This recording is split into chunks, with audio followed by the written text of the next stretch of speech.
तर hi friend, नमस्कार. तर चला, श्री स्वामी समर्थ सर्वांना.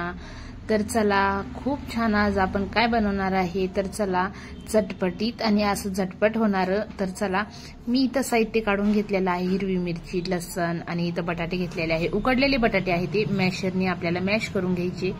तर 3 बटाटे घेतलेले आहेत मी आणि कोथिंबीर घेतलेली आहे. बघू शकता तुम्ही, इतकं मस्त छानपैकी साहित्य काढून घेतलेलं आहे आपण. आणि चला, तर हे आहे मीठ आणि इथं हातावरती कर्श करून घेतलेला ओवा, खायचा सोडा आणि हे आहे 1.5 वाटी बेसन पीठ घेतलेलं मी. तर तुम्ही बघू शकता, तर याला ना मस्तपैकी आपल्याला फेटून घ्यायचं थोडंसं आणि नंतर ना 10 मिनिटासाठी याला झाकून ठेवायचं. तर चला, आपण दुसरं साहित्याची तयारी करून घेऊया. तर चला लवकर. तर बघू शकता तुम्ही, मी इथं तयारी करून घेतलेली आहे. तर हिरवी मिरची आणि पहिले लसण काढून घेतलेलं आहे, तुम्ही बघू शकता. तर चला, आता आपण ह्यामध्ये काढून घेणार आहे मस्तपैकी. तुम्ही बघू शकता, मॅशरनी मॅश करून घेतलेले आहे बटाटे. तर चला, इथं 3 बटाटे घेतले होते आपण, बघू शकता तुम्ही, आणि सगळं काढून घेतलं. कोथिंबीर मस्तपैकी कट करून घेतली. नंतर कढई ठेवली गॅसवरती आणि गॅसवरती कढई ठेवून जिरा मोहरी छानपैकी तडकून घेतली. नंतर ते आपण जे मिक्सरमध्ये मिश्रण काढलेलं होतं हिरवी मिरची लसणचं, ते टाकून दिलेलं आहे. नंतर टाकली हळद टाकल्याच्या नंतर आता ह्यामध्ये आपल्याला थोडंसं मीठ टाकून घ्यायचं आहे, कारण आपण ना मीठ टाकलं नव्हतं. तर तुम्ही बघू शकता, आपल्याला यामध्ये ना मीठ टाकून घ्यायचं आहे चवीनुसार. तर चला, आणि तुम्ही बघू शकता, तो कॅमेरा धरायला मला खूप प्रॉब्लेम येत होता, कारण माझा ट्रायपॉड खराब झालेला आहे. तर चला, तर मुलीला मी कॅमेरा धरायला लावला, तर कसा आला माहिती नाही मला आता. तर चला, कमेंट करून मला नक्की सांगा काही चुकलं असलं तर. तर मी ना त्यामध्ये बटाटे टाकून घेतले. आपली फोडणी छानपैकी फ्राय झाल्याच्या नंतर बटाटे टाकून घेतलेले आहे. आणि चला, आपली चटणी छानपैकी तयार झालेली आहे. त्यावरती थोडीशी कोथिंबीर टाकून घेतलेली आहे आणि पहिली ही कोथिंबीर आपण टाकून घेतलेली होती. तर चला, आता यावरती ना मस्त आपण एका डिशमध्ये काढून घेणार आहे. तर चला, आपले जे मॅश केलेले होतं ना त्यावरती काढून घेणार आहे मी. तर चला, पहिले मी ना आता तुम्हाला दाखवते. एक कोळपाट घेतलेला आहे मी. कोळपाटावरती आपल्याला ना ब्रेड वडा बनवायचा आहे. तर चला, ब्रेड वड्याचं साहित्य मी करून घेतलेलं आहे. आपली चटणी अशी छानपैकी थंड झालेली आहे. तर मी एका डिशमध्ये काढून घेतली होती. तर चला, मी तुम्हाला लावून दाखवते आपल्याला कसा ब्रेड वड्याला चटणी लावून दाखवायची. तर चला, मी दाखवते तुम्हाला ब्रेड वड्याला आपल्याला चटणी कोण्या पद्धतीने टाकायची आणि कशी टाकायची. तर हात न भरवता आपण ना मस्तपैकी याला ना आपल्या उलथणं जे होतं ना, जे आपण तयारी करून घेतली होती आपण चटपटीत छान आपल्या चटणीची, तर ते उलथणं आहे ना, त्या उलथण्यांना पूर्णपैकी लावून घ्यायचं. हात बिलकुल भरवायचे नाही, कारण ते तिखट असतं आणि खूप हाताची आग होती. तर चला, छानपैकी आपण याला ना भरून घेतलेलं आहे आणि वरतून ना थोडासा ना ब्रेड टाकून थोडंसं दाबल्याने करायचं चटणीला, म्हणजे ते दोन्हीही एकजीव होऊन जातो, मग ते चिटकून जातं. तर चला, आपण याला ना कट करून घेणार आहे. तुम्ही बघू शकता, याला मस्तपैकी आपण कट करून घेतलेलं आहे. तर बघा, एवढं छान मस्त कट झालेलं आहे. आणि चला, तर आपल्याला साधे पण बनवायचे. आता हे साधे झाले, तर तुम्ही बघू शकता आपल्याला ना ह्यामध्ये टाकायचे आहे चीज. तुम्ही बघू शकता, तर मी हे 2 पैकी भरून घेतलेले आहे छान. तुम्ही बघू शकता, तर मस्तपैकी हे भरून घेतले. तर भरून घेतल्याच्या नंतर आता ह्यामध्ये आपल्याला टाकायचं आहे बघा चीज. तर आता 2 मी असे भरून घेतलेले आहे, कारण ना भैयाला आवडते, दीदीला चीज आवडत नाही, म्हणून ना 2 प्रकारचे मी हे सँडविच बनवलेले आहेत. तर चला, सँडविच बनवू शकता, ब्रेड वडा बनवू शकता.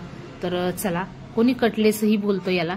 तर चला, मी परत तुम्हाला दाखवते की मी उलथण्यानं कसं बनवलेलं आहे. तर बघा, हे मी अशा प्रकारे मस्त मिश्रण आपलं भरून घेतलेलं आहे.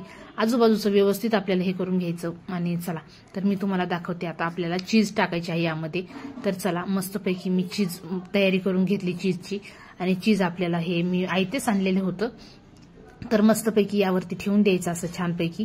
आणि मस्त याला ना असं ठेवण्याच्या ऐवजी तुम्ही ना एवढं टेस्टी लागत नाही, तुम्ही याला ना चटणी लावू शकता. तर चला, आपल्याला याला ना थोडीशी चटणी लावून घ्यायची. तर बघू शकता तुम्ही, मस्तपैकी याला चटणी लावायची. आणि जास्त पतलं पण नाही आणि जास्त असं हे पण नाही, जाड पण नाही. तर बघू शकता तुम्ही, मस्त अशा प्रकारे आपण छानपैकी याला लावून घेतलेला आहे. तर चला, बघू शकता तुम्ही, याला जॉईंट करून घेतला आपण. तर बघा, एवढा छान मस्त तयार झालेला आहे आपला ब्रेड वडा.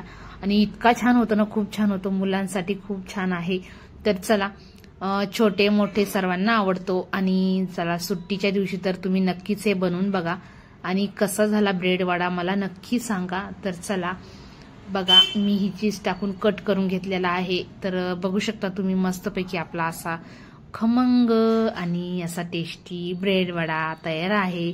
तर चला आपलं इकडं बेटरही तयार झालेलं आहे, कारण ना बेटर इतकं छान फुललेलं आहे ना. तर चला आपल्याला हे बेटरमध्ये टाकून घ्यायचं आहे. आणि मी एका कढईवरती ना हे सगळं तयार होस तर एका कढईमध्ये ना बारीक गॅसवरती तेल ठेवलेलं आहे. तर चला बघू शकता तुम्ही मस्तपैकी असे छानपैकी आपल्याला हे ना मस्त टाकून घ्यायचे आहेत यामध्ये. तर चला आपण ना मस्त टाकून घेऊया यामध्ये. तर हलक्या हाताने घ्यायचे आपल्याला टाकून. तर कॅमेरा धरायला प्रॉब्लेम येत होता, म्हणून मग माझे मिस्टरही नंतर आले होते, तर ते थोडी मदत करू लागले मला. तर चला मी तुम्हाला दाखवते की चला कसा टाकायचा म्हणून, कारण दीदीला पकडता येत नव्हता कॅमेरा व्यवस्थित. तर बघू शकता तुम्ही काही जर चुकला असला तर सॉरी. तर चला कारण मला भीती वाटत होती दीदीच्या हातातून कॅमेरा सटकतो की काय म्हणून.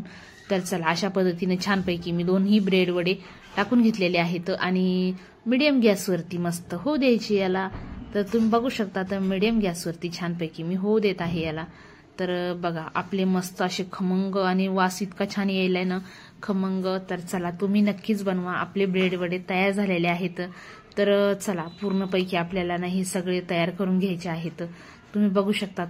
तर चला आता मला मदत करायला आलेले आहे माझे मिस्टर. तर चला त्यांनाही घेऊ आपण थोडं मदतीला. तर ते बघा हे बघा ते बोलले की तू कॅमेरा धर मी टाकतो आता ब्रेड वडे तळायला. तर बघा ते ब्रेड वडे तळायला टाकत आहेत आणि ते थोडी मदत करू लागतात मला. तर चला कसे वाटली आमची रेसिपी मला कमेंट करून नक्की सांगा. तर चला ते नेमके ड्युटीहून आले आणि व्हाईट शर्ट होतं त्यांचं.